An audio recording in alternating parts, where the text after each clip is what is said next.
In the modern age, with news and updates at our fingertips, it can be very easy to get bogged down in the negativity and the more terrifying parts of our world.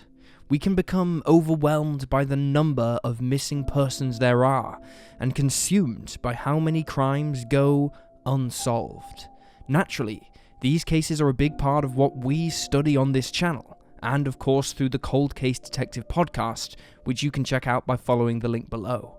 But we do this in the hope that one day these cases might be solved, and with constantly improving forensics and DNA technology, we are seeing a staggering number of cold cases begin to thaw and finally receive justice.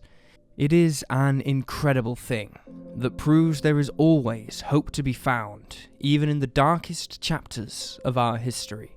In today's episode of Cold Case Detective, we'll discuss 3 cases that were recently solved.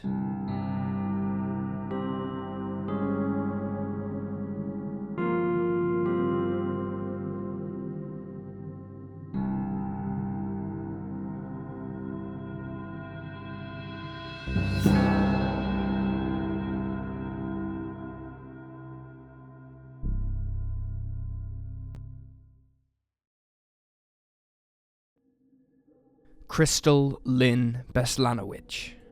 On December 4th, 1955, a young woman going by the name of Tracy Beslanowitch told her partner Chris that she was going for food at the local Circle K. However, when she didn't return home by 11 p.m, Chris began to worry. It wasn't like Tracy to not come home. She always let her boyfriend know where she was. Although he was concerned, Chris didn't immediately call the police. Instead, he knocked on the doors of neighbours and went down to Circle K himself to see if she was there. But there was no sign of Tracy. The next morning at 8:40 a.m, 45 miles away from Salt Lake City, a rancher and his son found the nude body of a young woman along the banks of the Provo River in Northfield, near Midway. The local police department was soon on the case. Very little evidence was found, but a pair of socks were located, neatly folded on a rock. The forensics team also collected several large bloody rocks from nearby, which they suspected to be the murder weapons. Since the body had no clothing, and also no other belongings, including identification, authorities had a Jane Doe on their hands. However, they did have one advantage. The unidentified victim had several distinct tattoos, which they sketched out in the hopes that someone would come forward when they saw them on the news. The plan worked. Chris recognized the tattoos as belonging to his girlfriend Tracy, and he immediately contacted the authorities. However, all was not as it seemed. When police got in touch with Tracy's father, he revealed his suspicions that Jane Doe was not his daughter Tracy, but was his 17-year-old stepdaughter, Krystal, who had a habit of using her sister's identity. Krystal and Chris had been together for just over a year when they decided to start living together. The couple had been residing in a motel while they got the money together to find somewhere more permanent to live. Krystal's mother, Lindy Torson, said that her daughter had become involved with drugs and sex work at the age of 15. She also added that, quote, "Every time Krystal came home, she had her arms spread out wide and a big smile on her face. I never refused her. I always loved her." As a result of this news, that the dead body wasn't that of Tracy but of Krystal, Chris became law enforcement's #1 suspect. After all, he was Krystal's boyfriend, who had identified her as Tracy. Very mysterious behaviour for an innocent man. But there was one problem. Chris lacked the motive and means to have carried out this horrific execution. Krystal was the breadwinner of the household, and she financially supported Chris. He also didn't have a car, so it seemed unlikely that he could have made the long-distance trip to where the dead woman was found. 3 days later, authorities thought they'd struck gold when they found out about a taxi driver named Herb Fry, who was well known for his infatuation with Krystal. He reportedly went as far as to tell people, "If I can't have her, nobody can." However, there was no evidence to link him to the crime either. Although the case grew cold as the years passed, investigators couldn't forget about Krystal. Todd Bonner, the detective who worked the case in the beginning, noted that it haunted him his entire career. By 2008, new techniques allowed forensic scientists to swab the rocks found by Krystal's body. As well as her DNA, the partial DNA of an unidentified male was also present on the murder weapons. It was not a match for Krys, nor was it a match to Herb Fry. Then, 5 years later in 2013, a new DNA tool became available. The MVAC was used on the rocks found at the scene, allowing authorities to pull a full DNA profile from them. Upon running the profile through CODIS, the police got a hit. The DNA belonged to Joseph Michael Simpson. Simpson was surveilled for a few days by law enforcement until he discarded a cigarette, which they used to definitively confirm that he was their offender. Todd Bonner, now county sheriff, tracked the perpetrator to Florida that same year to put the handcuffs on the killer himself. Simpson had a colourful history of crime, including several drug offences. However, the most notable thing is that he had been paroled just 8 months earlier, after serving time for murder. He'd been arrested in 1987 and spent 8 years behind bars for the crime.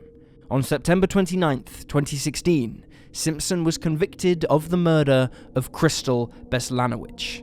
He was given life in prison without the chance for parole. Although nothing can erase the pain of losing a child and a sibling, at least justice was found, and the murderer who nearly got away with it is forever off the streets.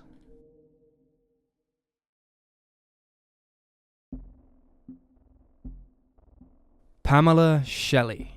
On January 6, 2001, at 5:15 p.m, Pamela Shelley was shot in the head in her bathroom.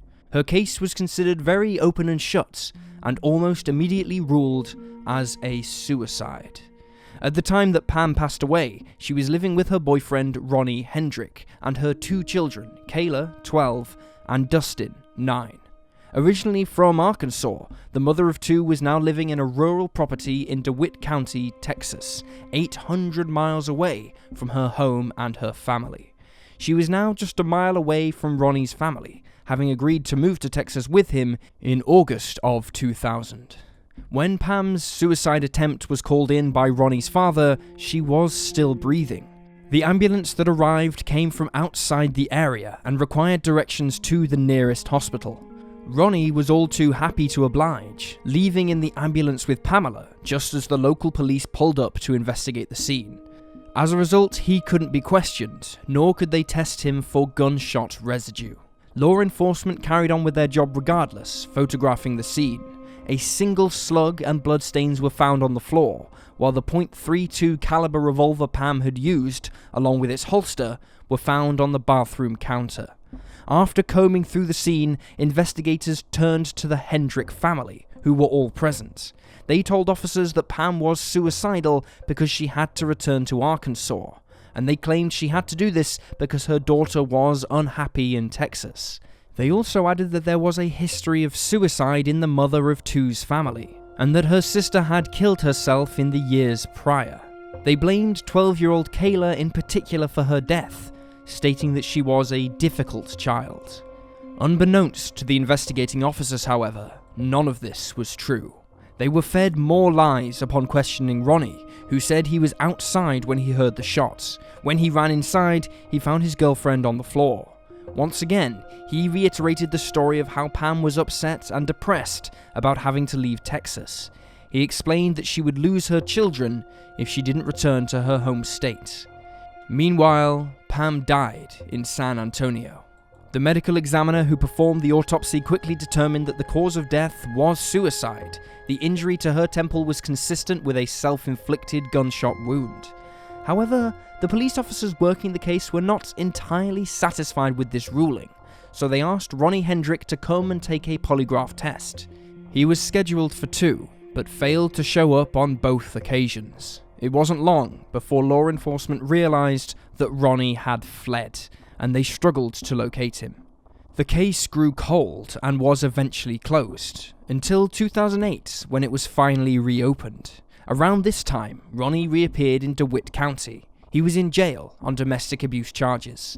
An officer found that he'd been living in South Dakota since Pam's death. He was finally given a polygraph test in relation to his ex-girlfriend's case, and failed. However, we must recognise that polygraph tests are famously unreliable. Still, this negative result may have played a role in Ronnie's behaviour, as during further questioning, he finally admitted to 4 witnesses that he had not been outside when Pam took her life. In fact, he had been in the room with her. 4 years later, in 2012, law enforcement attempted to bring attention to the case by working with a new TV show called Cold Justice. During the crew's research for the episode, no new forensics were uncovered. However, plenty of other information was. Firstly, Pam's family had no history of suicide or depression. They also found out that Ronnie Hendrick had a pattern of both alcohol and domestic abuse, and that he had, at one time, nearly killed a former girlfriend. The most revealing piece of information, however, was found when Pam's ex-husband, Jesse, was tracked down. He told authorities that on the day of her passing, Pam was due to come home to Arkansas, and the couple were going to reunite and try to be a family again, as he was Kayla's biological father. He explained that while on the phone with Pam, Ronnie grabbed it from her and told Jesse the only way his girlfriend would be coming back to Arkansas was in a pine box. We have no answer as to why Jesse did not come forward sooner with this information, although it is speculated that because of his multiple run-ins with the law, he was incarcerated at the time of his interview with police, that he had grown distrustful of authorities and did not believe in reaching out to them. Ronnie Hendrick, 41 at the time, was indicted in 2012. However, there was one final hitch with the solving of Pam's case. As Cold Justice aired nationwide before the trial was due to start, it became very difficult for the authorities to garner a non-biased jury, leading to an eventual mistrial. However, all was not lost. Ronnie subsequently entered a guilty plea in exchange for 22 years behind bars.